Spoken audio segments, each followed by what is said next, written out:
Hey family, we are live, broadcasting live. This is the Conversation Room 101. Make sure it's only adults in the house. I need your mind to be open, prepared, and relaxed. Welcome to our home. Take your shoes off. We got some rules we need to go over. Be kind. No cursing in the chat. If you want to curse, call in. And no shouting out other channels. That's a no-no. We got one other rule. There is no judging our guests. It will not be permitted. Zero tolerance. And if so, you want to do that, guess what? We got security. And we will escort you out. Because over here, hashtag we don't care. We're going to be one big family. We're going to laugh together sometimes. We're going to cry. But we definitely going to pray. I thank the Lord above for everything. I lift him up and give him the glory. But you guys, right now, we're going to get our popcorn. And then we're going to see what's going on. And let me just park my car. And I'll be in there in a minute. I'll see you real soon.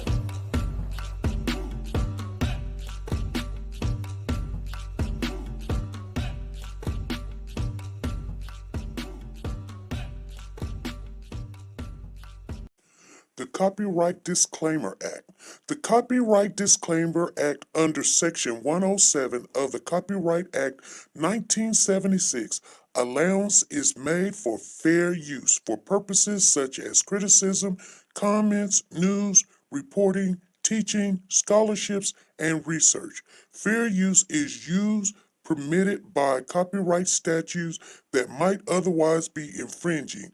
Nonprofit, educational, or personal use tips the balance in favor of fair use.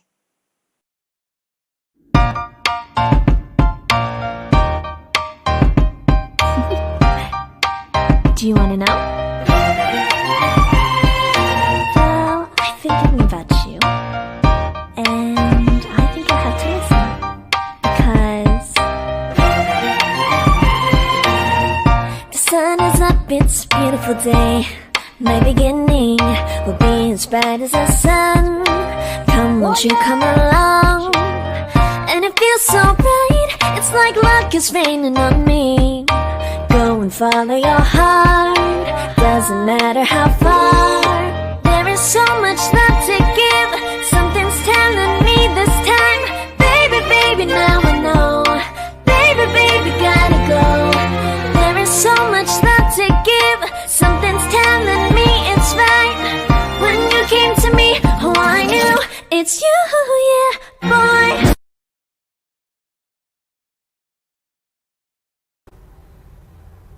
Hey family, how is everybody doing?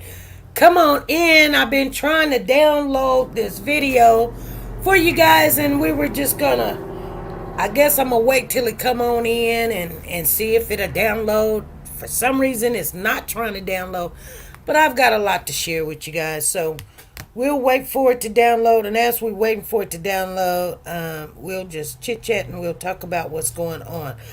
Okay, we're going to be talking about the Tyre Nichols case. I want to share something with you first on this case, if I can bring it up, because I want you guys to know what's going on here. If you don't know, one of the former Memphis police officers that was in the beating in the Tyre Nichols case down there in Memphis, Tennessee, he has pleaded guilty. Nobody knew this was going to happen. But I guarantee you, you guys, stuff has hit the fan. I want to first tell everybody thank you guys for showing up, coming on in. I'm going to go on here and speak to everybody that's in the building. We got Woke to God. We got Sonia Watts in the building. Tina Powers is in the building. Nancy LaRose, how you doing? Margie's in the building. What's going on? And we got, let's see, Nancy. We got Margie. We got Nancy. Woke to God. We got Woke to God. Nancy. Sanja Watts. Cynthia Campbell is in the building. Lisa Taylor, how you doing? Good evening to you. And we got Woke to God, Lisa Taylor, Nancy, Margie, Jennifer Powers. How are you? How you guys doing?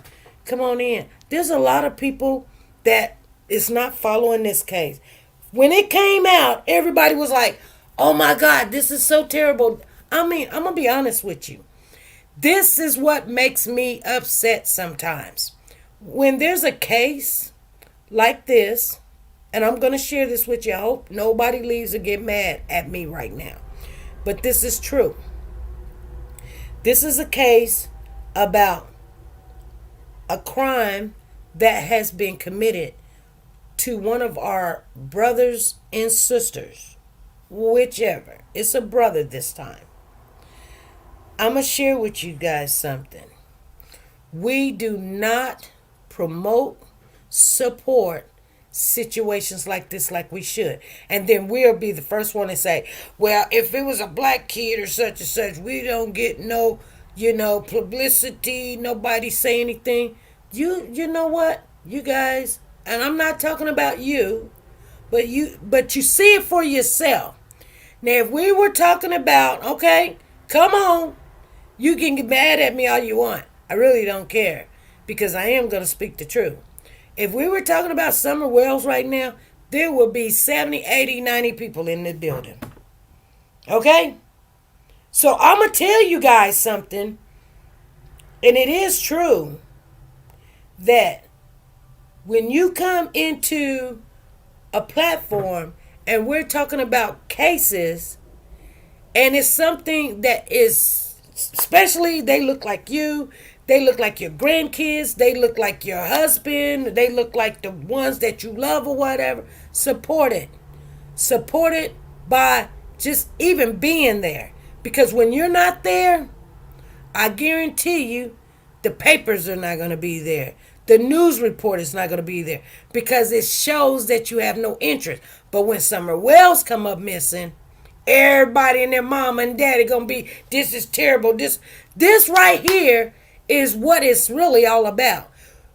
You don't understand how much of an impact that you guys play when you come into a platform and we're talking about a case, whether it's Summer Wells or whether it's Tyre Nichols. I'm just keeping it real with you. When you do, I don't care how small or how big the platform is, it still generates an audience and it lets the news know that there's people out there that's looking and supporting and people are seeing what's going on.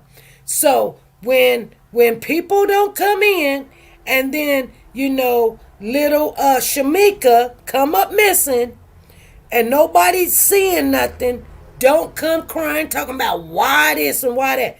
Because at the end of the day, you are part of that productivity. Whatever they see people look at and spend time into, that's what they're going to report on.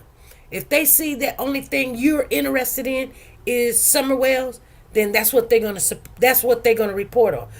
Because guess what? You are money. You are valuable. Your eyes, what you see is what you're getting. They're going to say, this is what the people are looking at. And so we got to report on it. When they see only thing you're looking at is Summer Wells, that's what they're going to report on. Because they're looking at numbers. They're looking at, well, people ain't really all interested in Carly. They're not really interested in this and that. And that's why when we were talking about the Carly case, the girl that allegedly seen a baby walking down the highway or whatever, it got a lot of publicity. Not because Carly. It wasn't because Carly. You can get mad at me. But it wasn't because of Carly. It's because she said there was a white male child. That's when people was like, oh my goodness, where's Carly?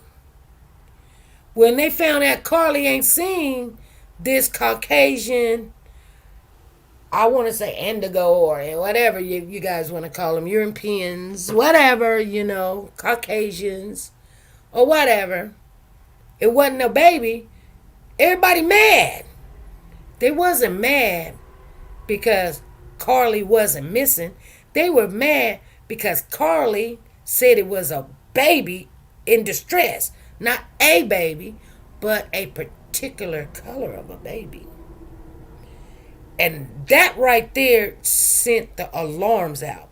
So I want you guys to understand how important it is to, there's other channels that is covering this. Make sure you guys go and spread the love. I don't normally tell you guys this, but I'm telling you because I'm seeing how it's working, and it has been working that way. But I only hear what you guys say. You guys be like, well, they don't never say nothing when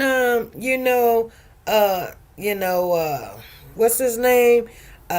Constantine and Jerome come up missing. Well, why would they?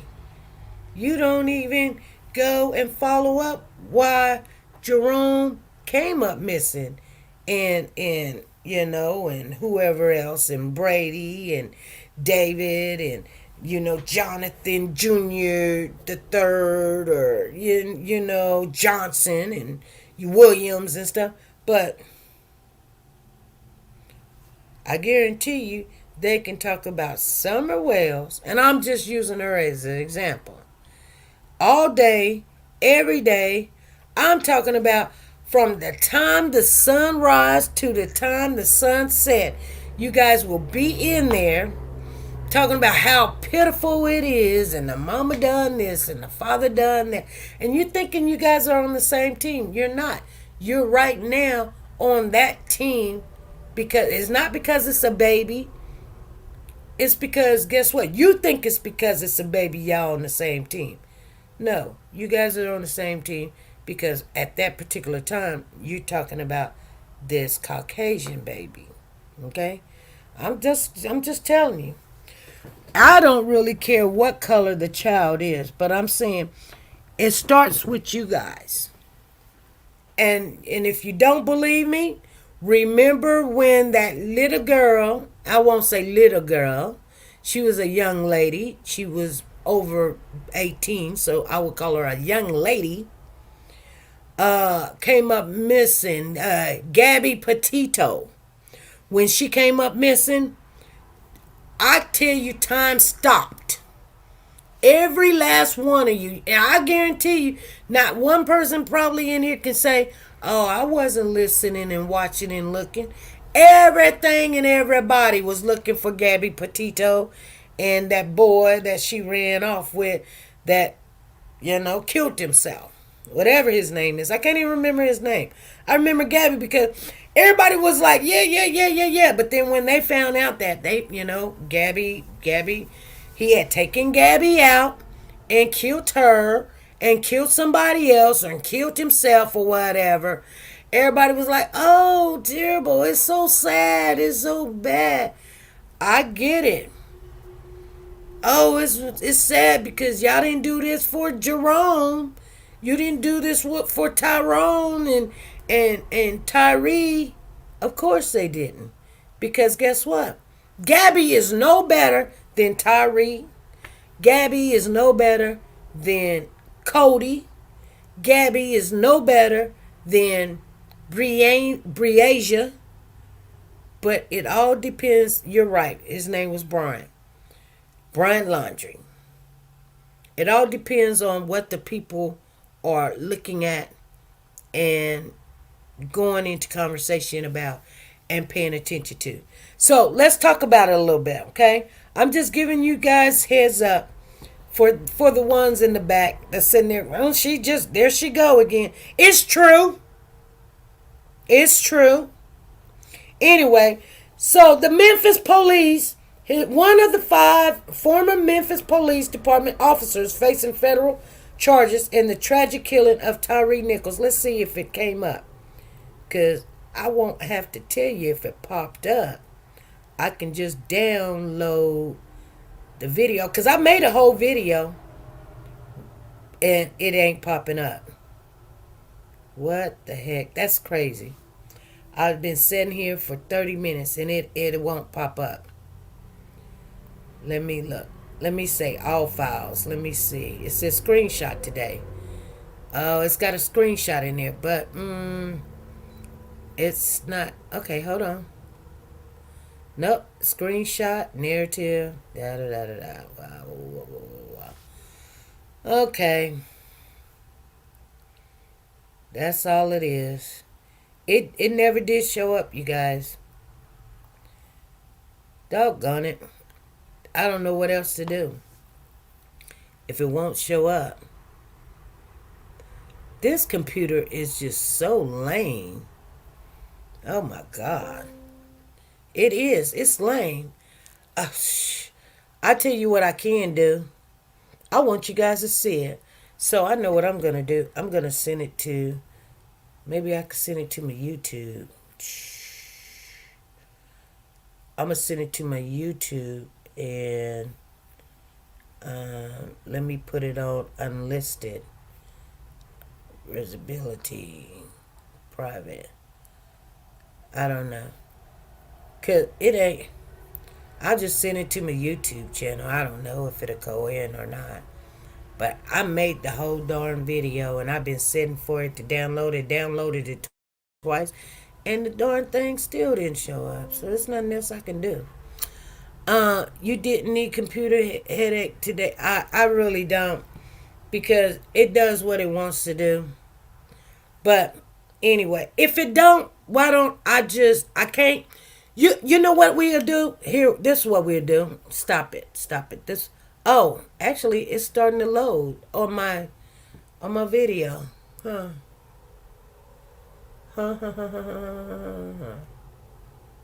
Wow. That's crazy. Anyway, it's okay. If it loads up, we can get it, we get it. So Desmond Miles Jr., he's 33 years of age.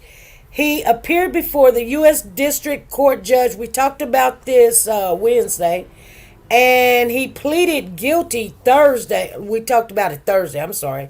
Because we came on just a little bit just to share this. Okay? So he pleaded guilty, you guys. And guilty to the civil rights and the conspiracy charges that was arising out of the January 7th incident. So on September the 12th, the federal grand jury returned a 4-count indictment against Miles and his co-defendant Emmett Martin III, 31, Tredarius Bean, he's 24, Demetrius Haley, that's who we really want.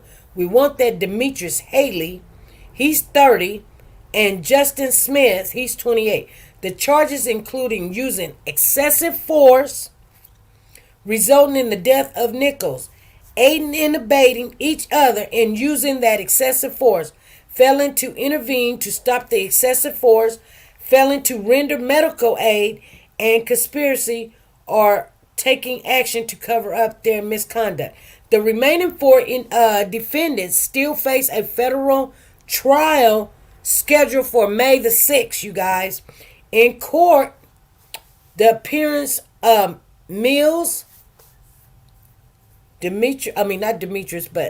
Desmond Mills pleaded guilty to counts 1 and 3. Okay, of the indictment. Count 1, charged Mills with using excessive force and failing to intervene in the unlawful assault. Count 3, now let me back up. Count 1, charged Mills with using excessive force. We know because we seen the video. That's exactly what Crump said. Ben Crump says, we know because we seen the video. Ben Crump is something else. I mean, I don't care what nobody say. Hey. Anyway, you know he dresses very well. So anyway, unlawful count 1 charged Mills with using excessive force and failing to intervene. We know he used excessive force because he used his baton to beat Tyre with it. So that's excessive force. He didn't have to do that. He wasn't going anywhere. You guys are holding him. And the whole entire time they was like, no, he had the strength of this, and he had this superpower strength, and he was on some kind of psychedelic mushroom drug, and he was running, and he was doing this, and he almost got my gun, and I tased myself, and they were mad because they wanted to subject this kid into all of their shenanigans. And you guys seen the video. They had nerves to say that this child had superpowers of unbelief. It made you angry the way that they sit there and lie and lie and lie and lie. And I'm going to tell you guys something. When I said that this was a conspiracy, I was right on the button. I was. I told you guys, and I'm going to say this again. And when I say I told you, you guys could have been in an agreement with me. I said, and I'm going to say again, if they don't get that Cheryl Davis up out of there, you might as well hang it up. This is going to continue to happen. Because sometimes you got to chop off the biggest head first. Them boys wouldn't have been doing what they're doing had not they have a leader that suggestion. She didn't have to say it. She knew that they were doing this, and she was getting rewarded for this, and she was passing down little kibit to get rewarded also. I'ma say it again. Ain't nobody really putting it out there, but if we do not see Cheryl Davis get on that chopping block, you can hang it up. All this is for nothing, because they're going to say, okay, the little wheel gets all the oil because it squeaks. They were the ones being caught. Her hands look clean because she wasn't out there on the scene. But you think she did not know? I'm going to tell you right now. Things happen at my job, and before I can get to the phone, my boss is already putting things out there. Do this, do that, do that, do that. Because somebody done went and said, hey, Juju, guess what? Such and such just cussed out such and such. The police was up here and knocked such and such in the wall, in the window. And she's already doing damage control.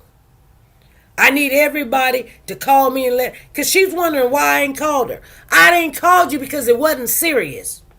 Sometimes you have people that makes things more serious. This is nothing different from every day. This is what I had to tell my boss. Why call you for this person acting a nut when this person acts a nut every day? What's different today? Come on, tell me, Jessica. Hey, Elaine. She says, I guess men don't have a mind for themselves. You're suggesting they're weak indirectly. No, I'm not suggesting that they're weak indirectly. I'm actually, Elaine, suggesting that the woman that is in authority at the time knows the type of men that she hired and knew that they would do the job, and she benefited monetarily on the backs of the people down there in Tennessee. And she didn't care who it was. It didn't have to be a man. It could have been a woman officer. It just so happened that these units of Scorpions were men. And she probably did not pick women. And if she did, it's probably so few that they wasn't out there that night. So I'm just saying that she picked the people she knew that would do this type of harm to the people down there. So you're right about one thing. That is, I don't think that they're weak. I think that when you have a set of authority in front of you, and it's your job, and you want to move up, and you see how people are moving up, and you want that too, and you are part of this. I call it a gang, but they call it a Scorpion, special unit. But it's a gang because they were bullying people. They were doing stuff to people they had no business doing. You picked and choose the right people that was not going to question your authority. And so when you were getting all the recommendations and all the awards for, having a lower area unit of crime in a certain area of town, you were benefiting from it, Cheryl Davis. And you knew that these guys were doing things illegally. Cannot tell me she didn't know, because they may not didn't come and say, "Oh yeah, we searched his car illegally, Miss Davis." No, they're gonna say what she wanted them to say. Because, and we talked about this back. I don't know if you were in the room, Miss Elaine, but we did just extensive research on the people that were in this group of scorpions.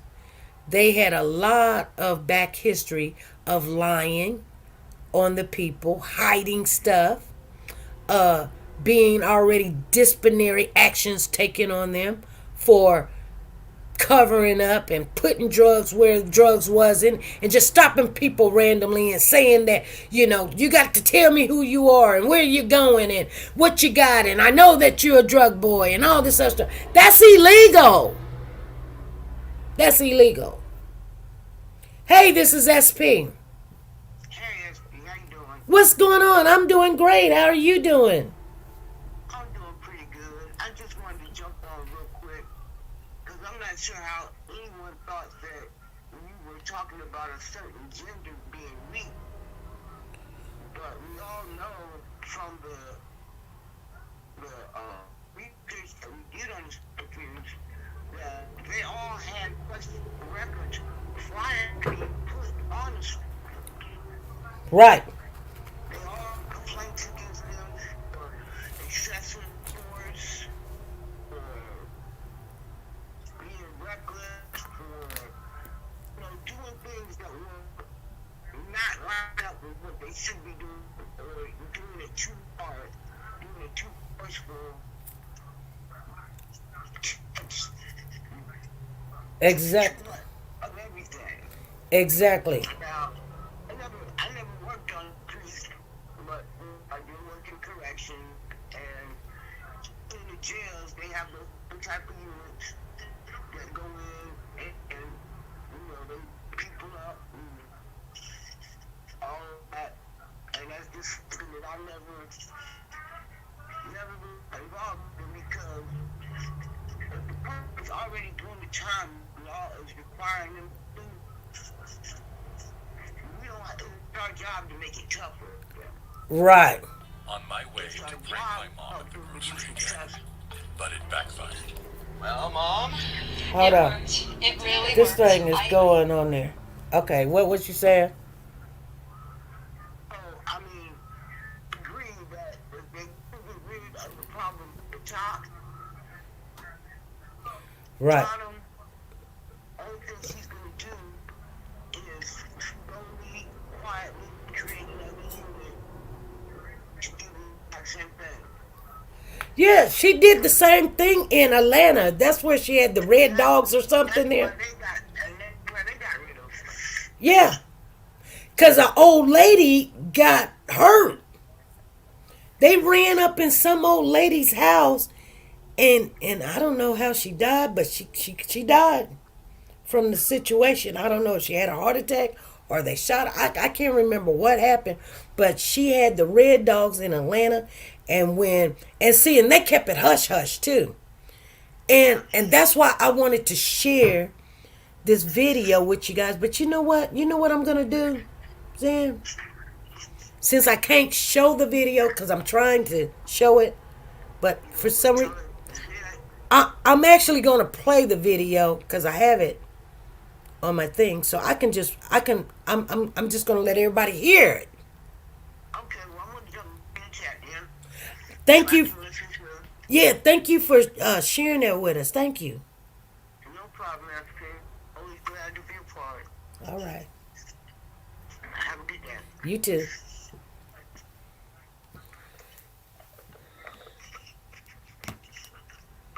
Okay, you guys.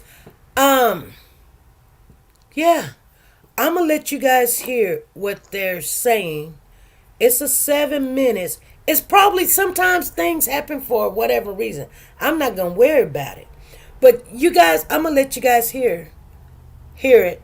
I always like to show something because I'm trying to learn how to get that stuff in there. And I've been working on this since I got home about 1 o'clock. And for us not to have it at 3, that tells you. But here we go.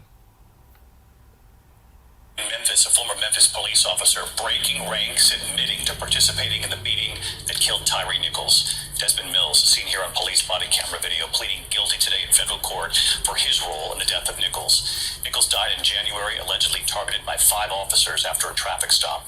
Mills is the first of 5 officers charged in the incident to reverse course. His deal does include a commitment to now cooperate with prosecutors. They're showing him walking in the courtroom right now. And he's covered his face and his nose. This is one of many things that our family has to go through. This one today was very difficult for me because this was really the first time I actually heard somebody tell and say what they actually did to my son. The fact that he pled guilty to count 1, excessive use of force, and equally as, I believe, even more important, that he pled guilty to count 3. Come on. That he participated in a conspiracy. Yes, he did. That was common.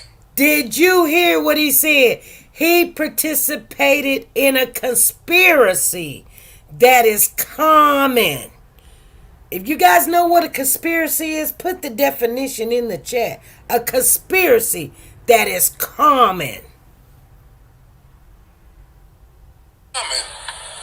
With this unit to misinform and mislead and try to deceive and not let the truth be known. Jr. left federal court just a little while ago where he told a judge that he was in fact changing his plea. Mills and 4 other former officers were seen on camera kicking, punching, and beating Nichols with a baton after they stopped him for a traffic issue back in January. NBC News correspondent Antonia Hilton joins us now. So we talked about this last hour. He is the first defendant to flip his plea. What do we know about the agreement? What did he get in exchange? Well, he is pleading guilty, and in exchange, it sounds like the federal government is going to be recommending about 15 years of sentencing. That's still ultimately... Okay. Did you guys hear that? Usually this is like 15 to life. So he's done made a deal to get just 15 years. This is one of them. Not only Desmond, but that Demetrius Haley is the number 2. Demetrius Haley and Desmond did a lot of damage to Tyre. I'm just saying. But some people's like mad because he's like, well, he's only going to get 15 years. He's probably only going to get 15. They'll probably, when they're charged with the other counts, they'll probably suggest, because he's cooperating, to run them consecutively, not concurrent, but consecutively. You guys remember, there's a difference when you run it concurrent, or they're going to run it concurrent instead of consecutively. So if he gets one charge, it's 15. He gets the other charge, 15. He's still only going to do 15 years. They'll run at the same time.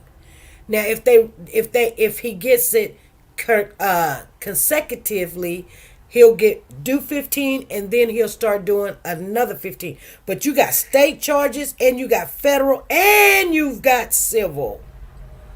Okay? So still, he's going to get a better deal than the other guys, because he's going to have to tell them why he thought it was okay to take this boy out. I'm going to share something with you before you guys leave. Hold on. ultimately going to be up to a judge, though. But what that indicates to us is that 15 years must be what they view as a good deal, meaning that the other 4 officers who may or may not be continuing forward with trial and leaving their pleas as they are right now may be looking at a lot more than that. You know, just to remind everyone here, these officers are facing very serious charges, including second-degree murder charges, the kind of charges that can put you behind bars for the rest of your life. Most of them are relatively young, in their 30s or so. And so there's a lot for them to consider here. But what we saw was him in court very calmly, essentially admitting to his actions here. And the indication that we received from his representatives, but also from the family of Tyre Nichols, is that he's now going to play a broader role in all this, meaning he is going to be potentially testifying against the other officers, cooperating with prosecutors here, and that's going to impact not just this federal criminal trial, but also the civil case and the state cases. I mean, the implication is that he would be giving valuable information, but the truth is, Antonia, this sadly isn't isolated, right? We're not just talking about this incident. In fact, we're not just talking about these officers. We're also talking about the Memphis Police Department as a whole. What has this sort of told us about that situation, and what changes are they looking to make? Right. Well, there is this big, essentially citywide investigation, the pattern and practices investigation. So it's going to be interesting to see the role that he's going to play. And one of the terms we heard Attorney Benjamin Crump use today was domino, that there could be this domino effect here, and he may just be the first domino to fall, which may be an indication of things to come. But this is pretty astounding, to see, first of all, officers held accountable in this way. Often you hear from communities like the one in Memphis that is not how these stories tend to end. But then for him to be on the opposite side of his former colleagues and be prepared to give this kind of information, take a listen to some of what the family's team shared today at a press conference. Okay, you guys understand what they're saying. The first one that tell or the first one that squawk will walk. They will get the better deal than everybody. Yes, Lori. He's gonna get the better deal, even though that he is one of the prime persons that put damage on this child. He's still gonna get a better deal because hold on. She even also said, wait till it all come out because he's gonna have to share. You guys, he's gonna have to share why he thought it was okay for them, because it can't just say him, but them, because they sit around and came out with this story before they left that area. That's called conspiracy. That's called, misconduct with witnesses saying, oh, you seen him hit me, right? Because he hit me and I hit him with a 1-2 and I was hitting him with them haymakers and then he grabbed for my gun. You seen that, right? And so the other person come up and say, yeah, he almost had Haley's gun, da-da-da-da-da. That is lying, and that's where they get that, not only the excessive force, but the conspiracy to lie with your other colleagues and everybody. There's more than one, there's more than 2, 3, 4, 5, and you got your supervisor there, and your supervisor acting like he don't know. He's talking about that's what they told me. That supervisor knew, and I showed y'all the supervisor was there. They didn't even want nobody to know that the supervisor was there, but I showed y'all. And I let you know, I was like, hold on, there's another person there. And then we went and got his face. And then we started looking through the Memphis Police Department, who was who. And I was like, he's a supervisor. And I guarantee you he's the supervisor over the Scorpion unit. Now, he'll say, well, that's what was told to me. And then now he'll cover up for Cheryl Davis and say, Cheryl Davis would be like, well, I didn't know. That's what was told to me by the supervisor. Now, remember, the supervisor went before all of this hit the fan. They were told it's finna go down like Donkey Kong, right? It's gonna go down and you need to do something. So before they can tell him to come in, he resigned. So they couldn't take his gun and couldn't take his job and say, oh, he's in this thing and he's in this conspiracy of killing somebody. He was there. They couldn't question him because you can't question somebody when they don't work for you no more. He resigned so quick, his paperwork was still wet. They were trying to get him to come in, and he was like, I ain't got to come in. I resign. I'm done. I'm going to get my retirement. And he left everybody else for themselves. That's what happened. I tried to tell y'all better look at how these police was doing stuff. They know this stuff. And then the police department has attorneys that help the police when they're in a predicament like this. So they were telling them what to do. Now listen to what they say. Here we go. I will tell you that what we witnessed was the most dramatic moment possible in American policing today. This is a monumental shift in policing today, watching another police officer who will testify against his own based upon a policy that was in existence. So you hear the reference to policy and the word monumental here, because again, they're hinting at what you just said, Morgan, which is this may end up being much bigger than just these officers here, and what he's prepared to say may implicate more of a culture and sort of practice in the department here, which is a lot of what the family is going for. Their position is it's not just about these five. There was a culture of rot here, and they want to root it out in the city of Memphis. William Cullen Bryant and Martin Luther King, that the truth will rise. And it's so important that this truth goes out not just in the case in the killing of Tyre Nichols, but it goes out all across America to send a message and to set a new precedent for what we often have to live with in the black community. And that precedent is that these special units, whether they're called the Scorpion Unit here in Memphis, Tennessee, the Red Dog Unit in Atlanta, Georgia, the Jump Out Boys in Chicago, Illinois, the Goon Squad in Los Angeles, California, the Beat Down Boys in Miami, Florida. You see the names that they call these police groups? The Scorpions, the Red Dogs, the Goons, the Beatdown, the Jump Out. That's not professional. That's telling you a name speaks for itself. Goons. You don't, okay, how are you going to, okay, how would you like for the president to be calling himself, I'm a goon. I'm a goon, but I want to run the United States. Or I'm a beatdown boy, but you know what I'm saying? The name speaks for itself. Oh my God. And when, you know what I'm saying? And they don't come out and tell everybody, oh, we got a group. But you'll see them in your town, and they'll have this stuff on that says this is their group.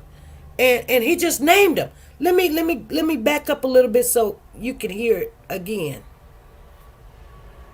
The Beat Down Boys in Miami, Florida, and Tony Ramanucci, proactive policing in Raleigh, North Carolina. All these special units that have been given license and permission and instructed and trained. License, permission, instructed, and trained to do these types of duties. They give them a name. The Goons, the Beatdown Boys, the Jump Out Boys.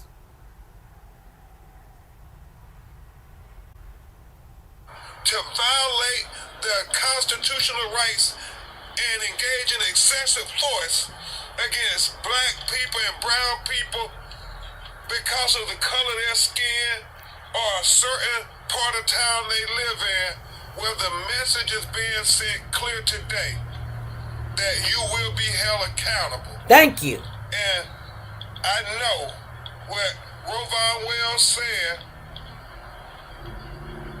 when this tragedy first happened. There has to be a greater good that comes because of this tragedy. Yes. And today, with this precedent, we see that greater good starting to manifest itself. Yes. And as Mr. Wells and I said, this is but the first domino. The first. The first domino to fall. Come on. We think we're going to see other dominoes You fall. will, and you will. It's going to help them get full justice, criminal and civil culpability and civil liability. Exactly. We think this is important on so many factors. Exactly. He couldn't say it no clearer than that. That means they're going to be found guilty on a federal state, the state, because federal and state is two. And I'm going to tell you something. She's asking, I don't know what the number amount was. If somebody know what the number amount, but I think it's like $500 million. It's like $500 million. And you know what? The state gonna have to pay her. The federal, they're gonna have to pay her. They're going to have to pay her, because this is why this is so important, you guys. You cannot get it no better than this. You can't. Trust me. They normally don't come out and say, I'm willing to negotiate. I'm willing to tell the truth. I did do this. This normally do not happen. It just don't. How you doing, LaKendra and Sugar Bear? How you doing? Lori Squirrels is in there.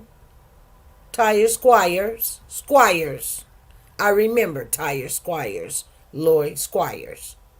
Hey, Miss Dee Dee, how you doing? In the late 80s and 90s in LA, it was called the Death Squad. I'm telling you guys, if and you know how it goes when you're in a lawsuit. You may ask for $500. I don't think somebody put it in the chat what it was. Let me see who did it.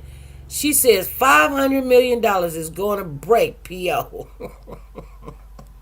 The popos. It's going to break them. No, I'm going to tell you something. The government owns like 90% of the land, so it's not going to break them. I mean, you get lottery, the Powerball was almost $1 billion. So if they can have a Powerball that much, government ain't even tripping. They got the money. So I'm just letting you guys know. If you did not know, it wasn't really about the money for this mother. She's hurt. And I believe, I can't speak for her, but I can tell you as a mother and how I felt, as far as it was almost like this was my child. And so I know it's not about the money. It's like, we can't just, she's doing this. She don't want it to happen to somebody else's kid. Number one, she don't want you to go through this. And I know we all got kids. Either it's a girl or a boy, or we got stepkids, or we raised some kids, or we got grandkids that, from our stepkids or whatever. We don't want this happening to them. And that's why it's really, really important. And if you guys did not know that this case is as important as it was when the young guy, what's that state called? When the police put their knee on his neck. I think he was in, he was over there by the Twin Cities, Minneapolis, Minnesota. One of those. What was his name? I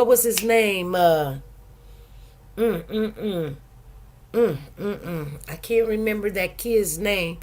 And that right there almost sent the world, when I say the world, to their knees, watching them kill that man on national TV. Thank you, Nancy. Nancy LaRose said George Floyd. God bless her. And I'm going to tell you something. You guys know that when George Floyd passed away and died, they owned up to what happened. Charged some people. Some of the police officers went to jail, went to prison. They're in prison right now. They're trying to get a pill. Whatever. But guess what? They supposed to have implemented new rules and regulations. You can't put your knee on here. And have some more training. Everybody always say, oh, we got to go do some more training. I'm going to tell you something really funny. And this is the truth. So, and I know it's it's different. It's not apples to apples. But I'm telling you, I think on this kind of basis because I'm seeing things for myself. So if I'm a nurse, I know one good thing to do to keep all my residents safe and away from disease and being contaminated is to wash your hands, okay? So we have skills labs. That's every year we got to do skill lab. We have meetings with our management. I had a one-on-one with my management. All the nurses has one-on-one with their management. Then we had skills lab. We go over this and over it and over and over and over. Now, nurses, CNAs, RNs, LPNs, you name it, CMAs, CNAs, you name it. Everybody know, period, point blank, whether you a nurse or not, to wash your hands. You can't go to the bathroom and then come and cook dinner. You cannot go to the bathroom, come and give somebody a drink of water. Wash your hands, right? You say your ABCs, you can say happy birthday, whatever. It's 25 seconds, okay? So tell me why state comes in and we get a tag because somebody didn't wash their hands. So now everybody got to go sign some paperwork that we were told to wash our hands. These are things you know. And these are things you should do on a regular basis. I understand sometimes you go, well, I really didn't do nothing. I came out the bathroom.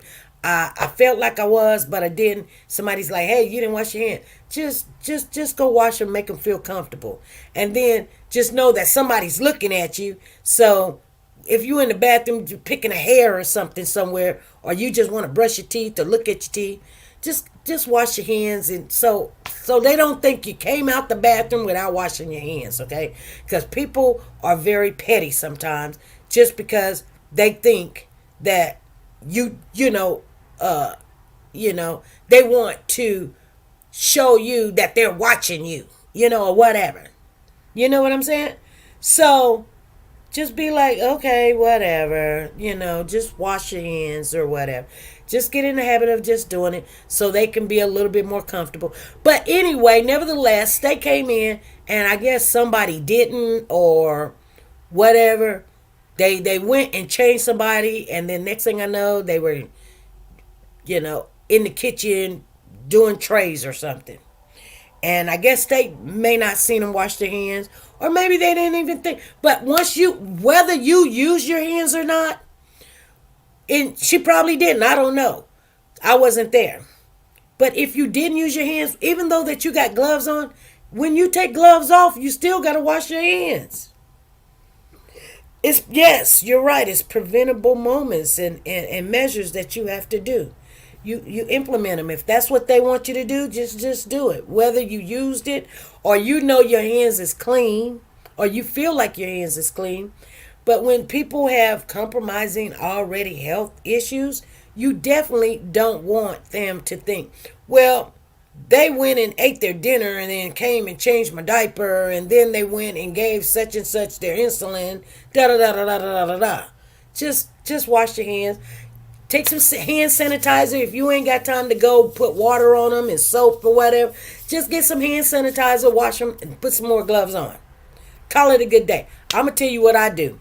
I bring my big old bottle of hand sanitizer and put it on my cart, okay? I may not have time every 5 minutes to go wash my hands just because I gave you insulin. Now I'm giving somebody else some insulin. I don't want to go run to the bathroom and wash my hands because I just gave you insulin. Even though I put on gloves. When I get done with you, I take my gloves off, put some more hand sanitizer on. Anyway, you guys, I know you guys are sitting there going, what does this got to do? It's called rules and regulations. You have to abide the rules and regulations. Nobody should have to tell you something that you've been doing for years. This is why I'm saying that these officers knew when they were above, beyond doing their job duty. I remember Tyre saying, "You guys are doing too much." This is what he said. He crying out, "Mama, Mama, what are you guys doing? You're doing too much." He couldn't even understand. Like, I got my hand behind. "Oh, nigga, break yourself. We're going to do this. We're going to do that." He was saying, "You guys are doing too much." You like, this is not what you. He's not used to seeing this is what you do. He come from over here. I think he came from the Florida area, a more prestige area of town, like maybe the suburbs or something. He ain't used to all of this stuff. He coming home from work or whatever, looking at the sunrise or whatever, minding his own business. Guess what? Got a car. He's got a car. He's not walking. He didn't stop and say nothing to nobody. They like, "Oh, he got a car. Let's stop him because he got to be doing something." He can't own a car in Memphis. That lets us know he got a job. So let's go. He's got to be doing something wrong. He's black. He's got to be doing something wrong. Do you know how disturbing that is? Just because of your color, somebody want to check your car, and if you don't stop, then they pointing guns at you. They didn't even say, "Hey, where's your driver's license? Where's your ID? Where's your proof of insurance?" or anything. They just, he rolled down his window. They like, "Get out the car, nigga." You guys heard it. You guys heard it. And he was like, "Hey, what is it? You know, like, give me the ticket or whatever you think I did. What you lied." They were like, "Oh, he was just driving. He was driving erratically." Just saying stuff. Here's the thing. We're not surprised. Some people be like, "Oh my God." We're not surprised. I don't know how many times I done got pulled over talking about your light is out. And I was like, "Hey, my light can't be out because I'm driving. Let me get out and say, oh, well, maybe you need to have it checked. Let me see your driver's license proof of insurance. Oh, you didn't stop at that light, or you didn't stop at that sign." "Yeah, I did." "No, you didn't. I got you on the thing. Give me your proof of insurance or such and such." Just randomly stops. Just because you want to check and see who I am. And then it just, okay, and this, you guys know that this is true. When you're on the highway and your car stops, or you run out of gas, or you get a flat or something, here come the sheriff or something. They pull you over, or they pull over behind you. They turn on the light like you done something. You're like, "Oh my God, just don't even do that." But they do that. And then they come up to your car. First thing they do is they click their camera on. So they now trying to get your face on there so they can run a check to see if your face matches anything in their computers to suggest that you are wanted. "Now, can I get your ID?" "Man, I got a flat." "Why I need ID?" "Because I got a flat." "What am I doing wrong?" "Well, we just want to check and see such and such." "Man, I am waiting for a tow guy to come and get my car." Well, let us help you." "No, I don't want no help. Please, could you just leave because you're making me nervous with the lights and everything."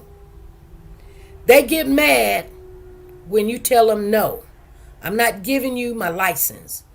I'm not giving you anything." They'd be like, "Well, there was a car in the vicinity that matched yours, so I need to check your stuff out." You know, it's just like when you're at Walmart. I don't go to Walmart because I don't like to go off on people because they want to check my bag. Last time I was in a store, and it wasn't Walmart, it was Dillon's. I'm going to let you guys know. I was in the self-checkout, and this is why I don't like leaving my home. I don't like to leave peace and go into some crazy world out there. I'm in the self-checkout because they only got one person on the cashier, so I don't want to wait a day in a year to check out 2 or 3 things. I go to the self-checkout. I got my stuff in the bag. I put myself in the bag. It don't give me a receipt. I call the lady over and say, hey, it's not giving me a receipt. She says, okay. She pushes a button and a receipt comes out. She opens up my bag and start looking.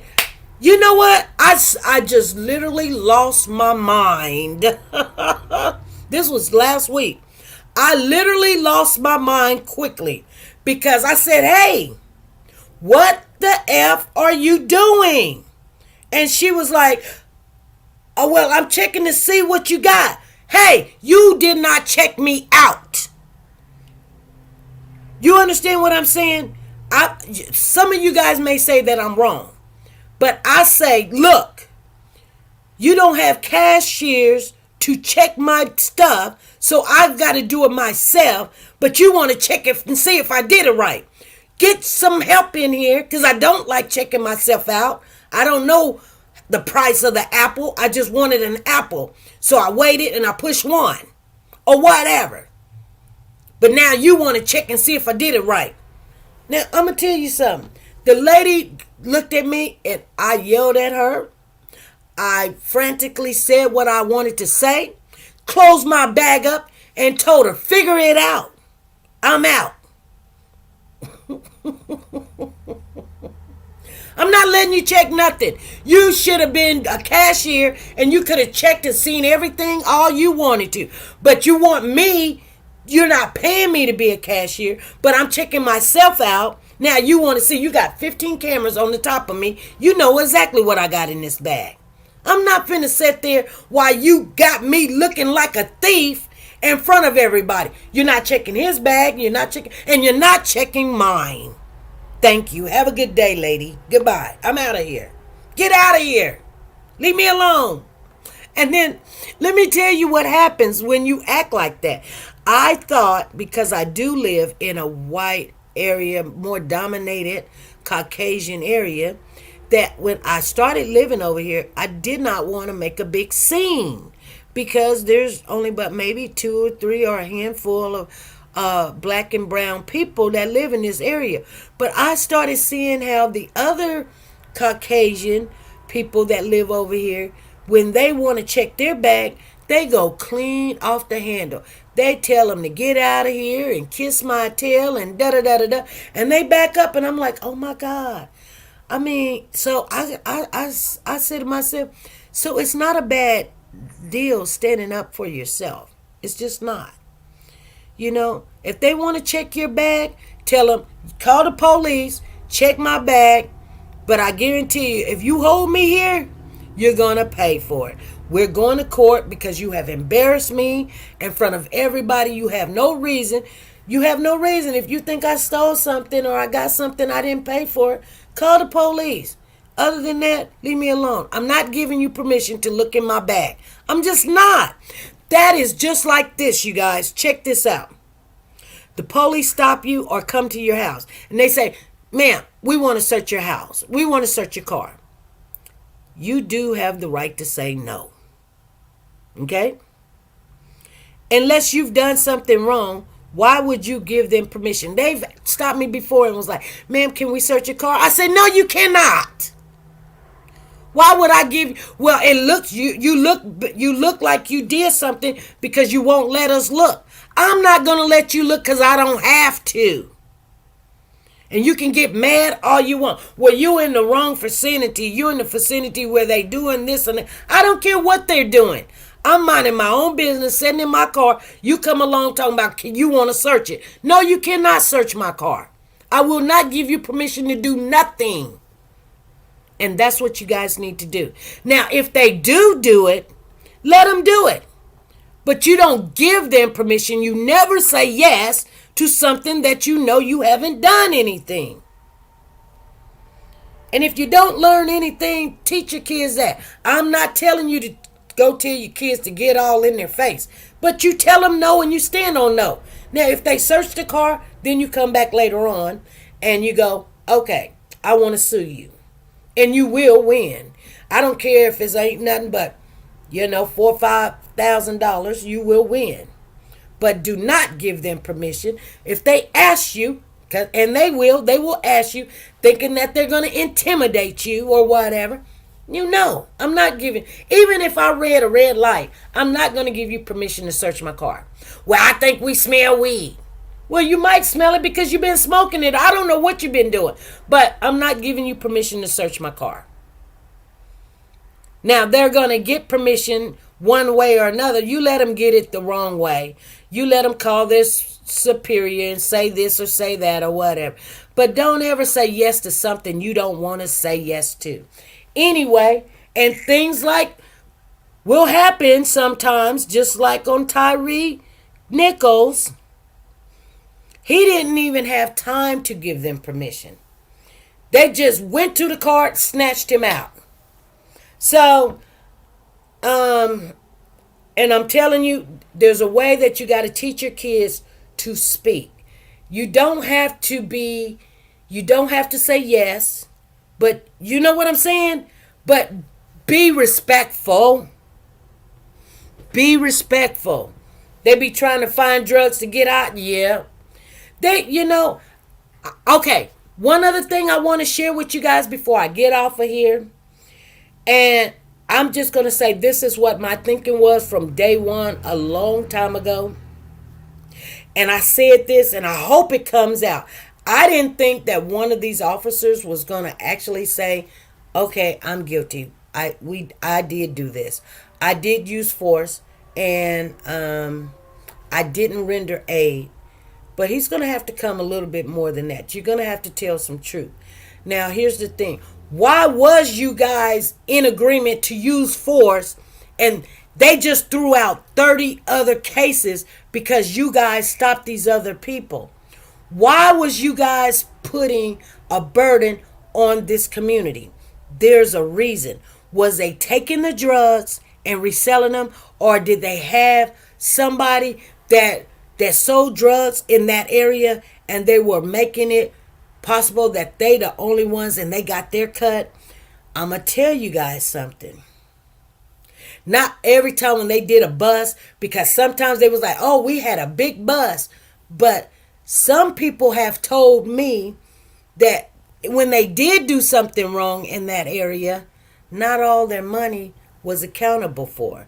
Like if they had $5,000 when they went and got arrested, and yeah, they were doing wrong, they didn't have $5,000 that was on their booking when they got booked. They only had $1,000. What happened to the other four?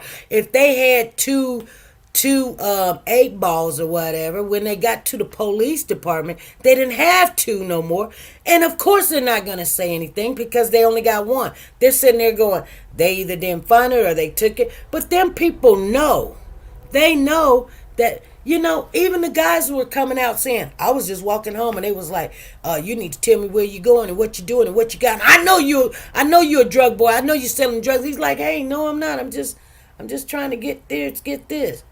They were keeping some of that money, you guys, and keeping some of that drugs. And what was they doing with it? They was either using it themselves or they give it to somebody, and they were being the biggest dope dealer down there. Because that's what it's all about. Yes. Come on, girl. She said Tyrese had a praying mama. And you know it. Praying mama. Yes, he did. And warriors near. Exactly. And you guys do know that I do got their number. I'll give them a call and see, not to be nosy or anything, but I do feel like I'm part of the family. You know what I'm saying? I done called him once, twice, told him, here I come. He was like, hey, sister, you ain't got to come. They're only doing this or doing that. I was like, but I'm coming. He was like, no, hold up. It's like, I just want to wrap my hands around this mama and tell her, I'm so sorry that your son had to die this way. And there is going to something good come out of this. You just stay strong. And we're praying for you. And that's all I have. I don't have a whole bunch of money to hand you. I don't have the answers. But I'm praying for you. And I'm going to tell everybody that want to listen that your son, he didn't die in vain. We all see what's going on. And we're paying attention. You got to sometimes, sound the alarm. And that's what we do. All right, you guys. I'm going to get off of here. Be good. Be great. and be nice to each other. Bye.